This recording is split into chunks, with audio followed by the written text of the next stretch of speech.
Hi guys, welcome back to another video, or your first video here, I don't know. Welcome if you're new here, welcome either way. I'm really excited to film this video because I'm a complete nerd.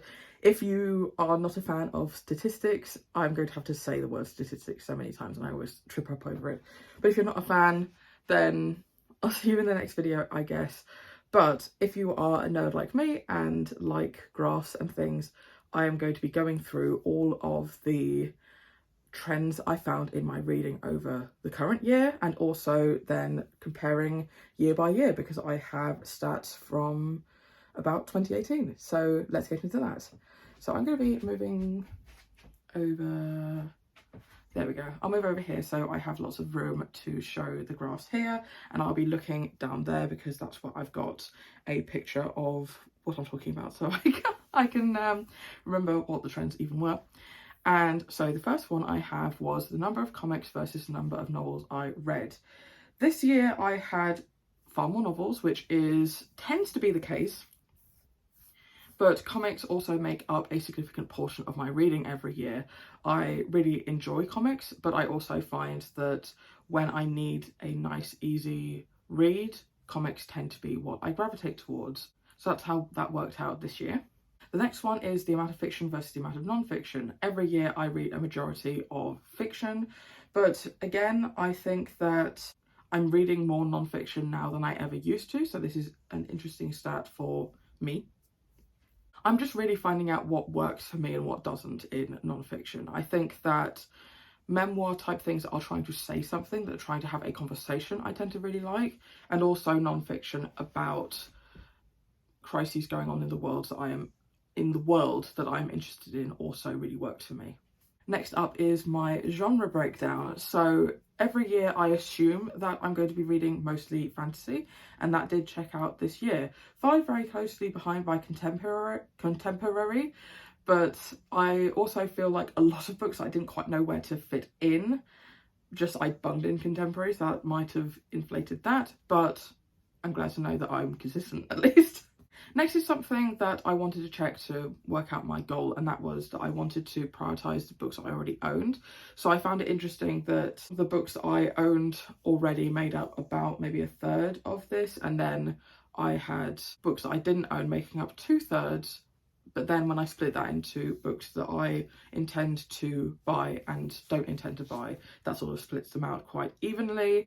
I do think this is quite even, and I hope that I continue to have a significant portion of the books that I read be from my existing shelves.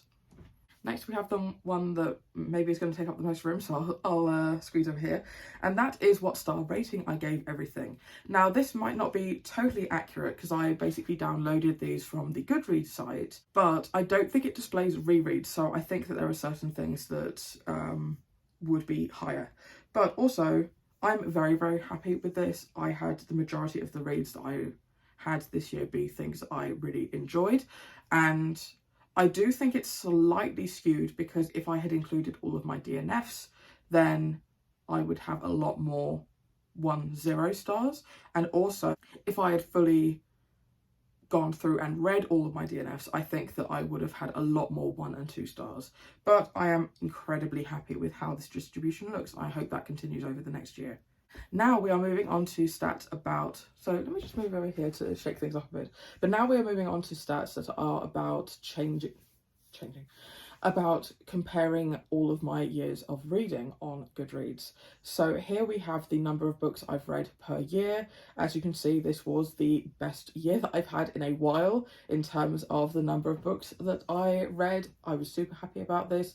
I do not force myself to read, and never compare yourself to others in terms of how much you read and etc. Any reading is great reading, and I am just really, really happy with this number. And I hope that it continues at this pace. I just hope that it continues at the pace that I enjoy reading, and yeah, I'm really happy with this. Next up we have number of pages read per year.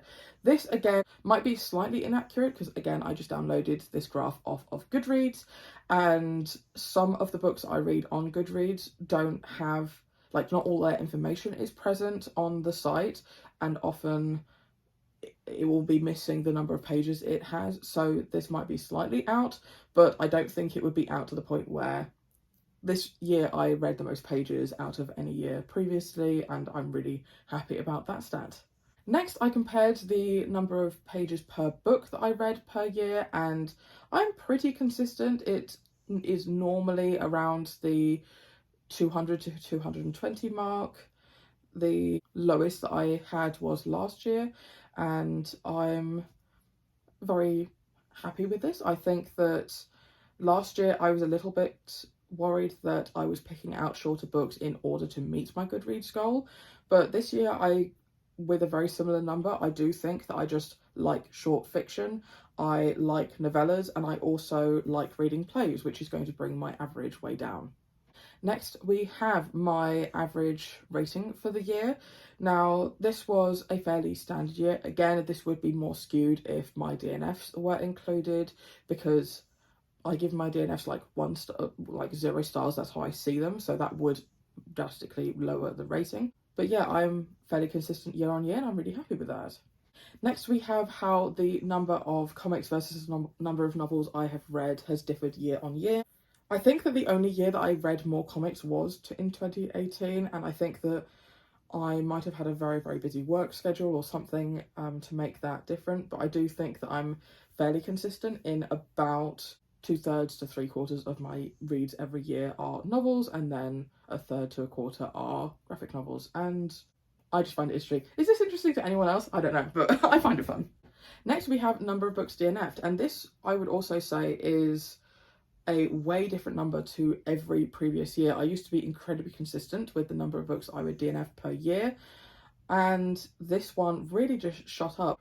I think there was a couple of months in the middle of the year where I really didn't know what I was in the mood for, and I tried a whole bunch of things that didn't work for me. I don't know if that skewed it up higher, but I think I consistently pick up books that I don't know whether or not they are going to be for me, and therefore I do have a decent number of DNFs per year, because if I start reading a book and I know it's just not going to be for me and I'm not going to enjoy it, I have no qualms about skipping on it to read something else, because I have so many books, there are so many books in the world that I want to get to. Life's too short to be reading books that you don't enjoy. I also think maybe just with the number of books I was reading, maybe I was just picking up books more frequently that I decided to not complete. But yeah, this really interested me. I had no idea this number was so huge. And the final stat, which is my personal favourite, and that is looking at the number of books I hauled versus the number of books I unhauled. So the first year that I tracked this, I was 2019. And that was a big wake-up call for me, I think. I hauled almost double the amount of books that I then unhauled, and I knew that something had to change, because I could not just keep exponentially growing my collection. That's just ridiculous. So I did change the way in which I buy and read my books. What I started doing was, if I saw a book that I wanted to read, I would add it to my to buy shelf on Goodreads. I would borrow books from the library or borrow books from my audiobooks apps and read those in terms of picking up books that I intended to buy, instead of just buying it before I'd read it, and only buying a copy if I really enjoyed it. And I think that started to really level out my reading. So in 2021, it was really consistent. And then with this year, I unhauled way more books than I bought, and I am so happy with that. If you saw in one of my previous graphs, there was quite a big stack of books where I read them and I do intend to haul them. Even if I had bought all of those books in this year, it would still be that trend, and I think that is just fantastic for my reading life going forward, and I am so happy with that. So I honestly don't know if these videos are fun for anyone but me, but I really enjoy looking at these stats continuing on from last year, and please let me know if any of these sort of trends are things that you track in your reading. I'd be really interested to find out, and I will see you in my next video. Bye.